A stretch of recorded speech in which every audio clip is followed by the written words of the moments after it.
So we are recording now.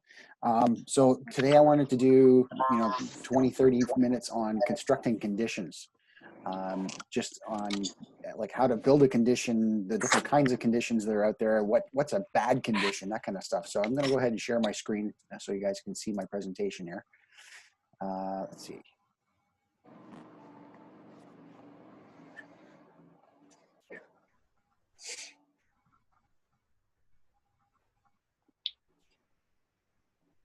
Okay, so constructing conditions. So why did I want to talk about this? I'm getting a lot more questions about how to build good conditions recently. So more and more people are coming to me, and I'm sure Con's hearing the same thing. People coming to us and saying, like, I need a condition for this, I need a condition for that. And so I wanted to, put it out there, the best practices in actually developing conditions.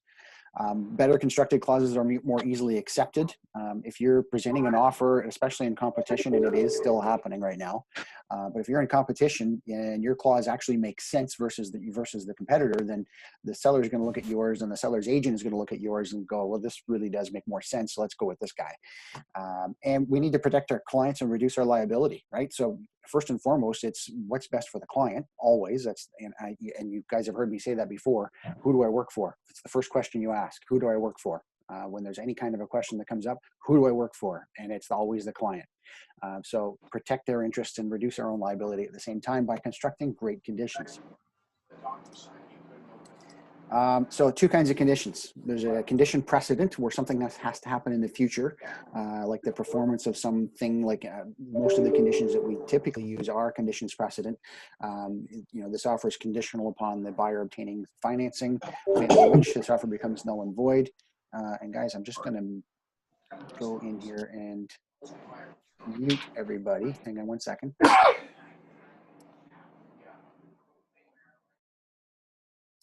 There we go, because there's some background noise.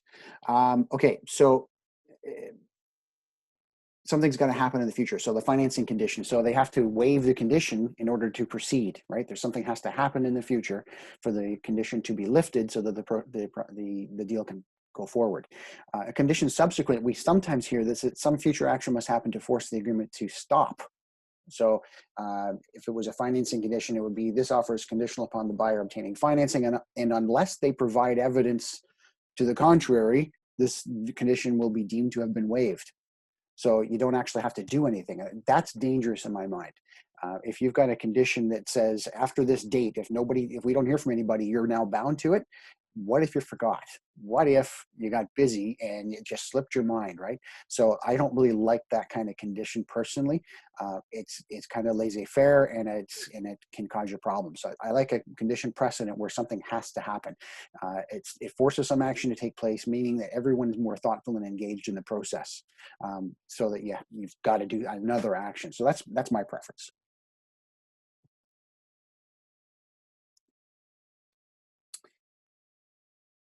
Okay, so what's actually happening out there? I'm seeing some pretty poorly worded clauses, okay? This offers conditional upon satisfactory financing. And typically, guys, this happens in signbacks. Somebody will do a signback and the second condition in here, this offer is conditional upon the buyer receiving the rent roll. I've seen things like that happen before, where it's an add-in after the fact. There's a signback and then another signback, and the buyer's going back, oh, I forgot to ask for the rent roll. So a handwritten condition gets added on Schedule A in the margin somewhere, or down at the bottom of the page. And it says this offers conditional on the buyer receiving the rent roll, or some other term. The problem with that is the conditions that are worded like this, they do have some effect, but they go right to closing. There's no deadline on them. So if the deal closes, then it's deemed to have been met. There's no mechanism in the condition like that for one of the parties to actually affect a change. They don't have the right to unilaterally change the offer. So in my opinion, the only way to satisfy that condition is to close the deal or do an amendment to remove that condition from the deal altogether, because there's no mechanism for satisfaction here. And this is actually fairly typical of the way it was done when I started. I got to tell you, we had financing conditions that would say this offer is conditional upon the buyer obtaining satisfactory financing by such and such date, and that was it. There were all the extra verbiage that we use now wasn't there back then, and technically we were doing it incorrectly. So they're much better constructed today, and I just want you guys to keep this in mind. Okay. So the anatomy of a properly constructed condition. What does a properly constructed condition actually look like? It's got 6 parts. Okay, so let's break it down here. I've got on the left-hand side, I've got a complete condition here, excuse me, that is correct. And on the right, I've just broken down the pieces. So let's look at the pieces of this condition. Okay, so number one, who is to do it? That's the, if you got a condition, somebody's got to be responsible for satisfying that condition. So this offers conditional upon the inspection of the subject property by a home inspector. That's who's going to do the action. Okay, who's to pay for it at the buyer's expense, right? So because if you don't put that in there, it's ambiguous, and then the buyer and seller get into a bun fight about who's got to actually pay for this. So it could say this offer is conditional upon the inspection of the subject property by a home inspector and the obtaining of a report, without saying who's got to pay for it. That can create a problem. So be specific. So who's to pay for it is the second part. At any time, guys, if you need to ask me a question, remember you can hold down your space bar and ask a question, and release your space bar like a walkie-talkie, and I can answer your questions as we go along. And Constantine, feel free to jump in if you've got some more ideas as well that I may miss here. So the third part, what is to be done? So, and the obtaining of a report satisfactory in the buyer's sole and absolute discretion. So that's the action that has to happen here. That's what the buyer is expecting to be done. Okay. Number 4, there's got to be a time limit on these things, because I just said a minute ago, if a condition doesn't have a time limit on it, technically it runs right to completion. So either it's satisfied or not, the deal closes. So that condition runs right to closing. So you've got to put a time limit on it, or else there will be some confusion around this. My home office here is really cold today. I had to put a sweater on, and I'm freezing, so I'm drinking lots of hot tea. Okay, so number 5, the 5th part of a properly constructed condition is what is to happen in the event that it is not done. So you do your building inspection and you're not satisfied with it. Then, if they don't provide notice that it's going to be waived or fulfilled by that date and time, then what happens? Well, the offer becomes null and void, and the deposit is returned to the buyer. So again, it's explicit. It's telling us here's what the condition is, here's the time frame, here's how it can be waived. Or excuse me, at the bottom it talks about how it can be waived. What is to happen if it's not done? If it's not done, the deal dies, right? And then number 6, that it may be waived. This is that extra verbiage that I mentioned way back when. We didn't put this in our offers. We just made the assumption that the buyer could waive their condition. And we did it all the time, but there was nothing in the offer that actually created the conditions for that to happen. So hang on one second, I think. Somebody's asked a question. Take a screenshot of this page and save it as a favorite. Very helpful when you construct a condition. Thanks, Lynn. I will share out this. I have in the past, but I'll share out this presentation again. I made some minor modifications to it for this presentation, but I'll add the slide presentation when I upload the video to the Facebook group. Yeah, thanks for that, Lynn. Can I ask you a quick question? Go ahead. On your previous page, when you mentioned most of those bad clauses come on a sign back? Often, yes. Are you still obligated to present it to your seller as is, or can you advise that person bringing the offer to do a proper clause before you present it? Once it's been communicated to you, and Constantine, please step in and correct me if I'm wrong, but once it's been communicated to you, you are obligated to present it as it's written. Right. That doesn't stop you. Back. No, that doesn't stop you from having a conversation with the other agent and saying, dude, you screwed this thing up. I'll present your offer, but if you want to come back to me with something better while I'm doing that, please do so, because this is crap. Right. Now, I don't know if I use that language, but no, you would swear. No, you would swear. Yeah, probably. You might say, you friggin' idiot. This is the 6th time we've been through this. Because there are people out there that do these things over and over again, right? We all know that. So as much as I want to help you guys to build good conditions, I also want you to see bad conditions and understand how you need to respond to them, right? And how you can correct them. So if you got an offer that said this offer is conditional upon the building inspection, you would know by having this in your arsenal how to correct that condition, right? How to make it. Absolutely. I just noticed it when we used to get a lot of multiple offers, you saw some vague conditions to avoid being too specific. You have to really pay attention to it. Absolutely. People, and it's done intentionally sometimes, right? They're being vague so that they can get their offer through, kind of sneak it under the door there, and then they'll say, oh, sorry, we want out of the deal, because they've got a vague condition that isn't enforceable, and there's no recourse built into it. So that's why it's important that you always use properly constructed conditions. The question Yeah. I get often around building conditions, it might be, maybe it's something unique. You've never done it before. It's specific to this property, and your buyer's got a unique concern about this property. It's okay to craft a new condition. Just my suggestion, use this format, right? Find a condition that's already in web forms, maybe a financing condition or a building inspection condition, and use the format and just change the words that you need. So instead of conditional on the inspection of the subject property by a home inspector, maybe, maybe it's a commercial property and you need an engineer, not a home inspector, to do an inspection there. So it's okay to go in and edit that clause, say this offer is conditional upon the inspection of the subject property by an engineer at the buyer's expense, and the obtaining of a building envelope report satisfactory to the buyer in the buyer's sole and absolute discretion. So you can make some tweaks to this. If it's something unique, just make sure that you use the format of the condition so that you cover all your bases. You get all 6 parts of a properly constructed condition. Okay, great question, Jack. Thanks, Doug. Can I jump in there, Doug? Please.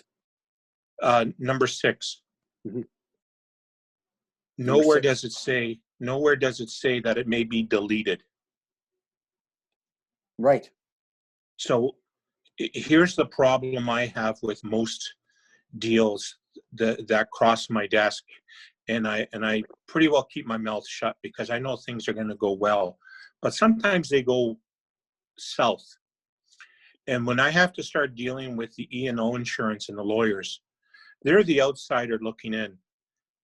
And they're saying and asking the question, was the condition fulfilled or was it waived? And sadly, I have to say, no, they deleted it on an amendment. And then I have to get the speech that, well, you as a professional ought to have known that's not how the clause is written. You're not to delete it. You're either going to fulfill it or waive it. So for the people that are listening, please do not use fulfillments and waivers in terms of an amendment and just delete what you wanted done. You either did it or you didn't do it. And you need to reflect that with the amendment, not to delete your condition or fulfill it. I know it's how business is done, and most times there's not a problem. People will delete all their conditions, maybe change the price, and if everybody signs it, the deal is done. I totally get it. I know that's how it's basically done all the time. But when something goes south, I'm not the only one that's going to be standing beside Judge Judy. You will be also. And you as a professional have to try to understand and explain to the judge and to the insurance company, why did you delete that clause when all you can do is waive or fulfill? Right on. Something in the chat here. Lynn says, thanks for bringing that up. Con happens all the time from realtors bringing offers on listings, and then they get mad at us when we say it's not acceptable by way of an amendment. Yeah, absolutely. You're right. Thank you. Okay. Okay, guidelines for drafting conditions. Avoid ambiguity. We've been talking about this for the last few minutes here. It's got to be clear, right? So start with the known. What do you know about what you need to solve here? Watch your dates, right? If you're crafting a condition and you're in a sign back, maybe the conditional date has been the completion date is what I mean to say has been changed via negotiation, but your conditions haven't been updated, or you're inserting a new condition at the same time there's a date change and you forget and you mess up the date. So watch your dates. Be precise, avoid confusion. I've been saying that from the beginning, and always protect your client's interests. Thanks, Jack. Just a comment from Jack in support of that last comment. Always protect your clients and be sure that they understand the conditions are not easy outs. Using a condition as a way to easily avoid an agreement is bad faith negotiating and is not acceptable. This is a big one for me. I have a real problem with people putting in a financing condition and telling their client, by the way, you can just get out of this thing. We won't waive the condition. Don't do that. It's bad faith negotiation. If someone does it to you, advise them that they're walking on thin ice. Because it's not appropriate. I've heard this from lawyers over and over again. I know it happens all the time. As Consent said, it happens all the time in the marketplace, but it is incorrect. If you hear about it and you got somebody that really wants to be sticky about this, the legal action can be brought. So just don't use it that way. If your client has a valid concern, they want to have, here's one I hear a lot. They've got a house to sell but they don't want to put an SLBP condition in, so they make their offer conditional on financing, knowing that they won't get their financing if they don't sell their house. That's bad faith negotiation. So they're saying it's conditional on financing, but if we don't sell our house, then we won't get our financing. So we're being honest. No, you're not. You're being duplicitous and saying one thing to mean another. So if you need a sale by our property condition, put that in there. Okay. Don't rely on a financing condition just as a walk-away clause from a deal. Okay. I know it says sole and absolute discretion. It's not appropriate. I'm probably harping to the wrong people. People on the call are the good ones, but just watch for it. Another comment. How do you spell duplicitous? Yeah, exactly like that, Dave. That's good. All right. Avoiding problems, review all of your clauses, avoid vague wordings. I like grouping my conditions where possible. So if you're dealing with a rental property, have all the rents, the leases, income and expenses, zoning all in one big condition. And if you want one of those, I'm happy to provide what we call a stacked condition, where this offers conditional upon the following and they're itemized. It's perfectly appropriate. I've used them for years. You just have to be, again, not ambiguous. Avoid vague wordings, okay? And I always insisted on logical order of clauses and schedules. So I wouldn't necessarily have a stipulation, the seller agrees to, and then another condition, conditional on financing, and then the buyer agrees to, and then another condition down further. Trying to group them all together. This isn't really a part of drafting good conditions. It's a part of drafting good offers. So just keep them in kind of a logical order. It makes it easier to present, okay? And if it gets too messy, if it's going back and forth too many times, redraft it. And if a condition gets messed up because people are making minor changes to it over and over again, there's nothing wrong in your next sign back, deleting that and like scratching that entire condition out and rewriting it at the bottom to reflect all of the changes that everyone has agreed to and anything else that you need. Okay, just as long as everyone initials those two changes, you're good to go. I think there might have been another question in the chat. Nope. Okay. Let's see here. Oh, that was it. That was my ending. Ambiguity leads to confusion. Confusion leads to anger. Anger leads to lawsuits, and lawsuits are the dark side. So I harp on this a lot, but it's really important. Make sure that you say what you mean what you say, and be precise. Don't leave any chance for ambiguity. If you need a second pair of eyes on an offer, I know Con would look at it. I'm happy to take a look at an offer for you. Just if you've got questions about a clause, ask for help rather than hoping that you get it right. Okay. So just want to let you know we're here to help you with that. So any questions from anyone on the call? No? All good to go? Okay. Like I said, I'm going to post this in the Facebook group as soon as it finishes encoding. And I'll also post the slide presentation, link to the slide presentation so you can look at that anatomy of a condition. Okay. No more questions. We'll sign off for now. I'll talk to you later. Yeah, Doug, I just wanted to say you've always been helpful and all your advice on clauses has been just spot on and good. So thanks for being there. Thanks for doing that. You're welcome, Dave. Thank you for that. See you later, guys. Thanks, Dave. Thanks, Doug. Thanks, Doug.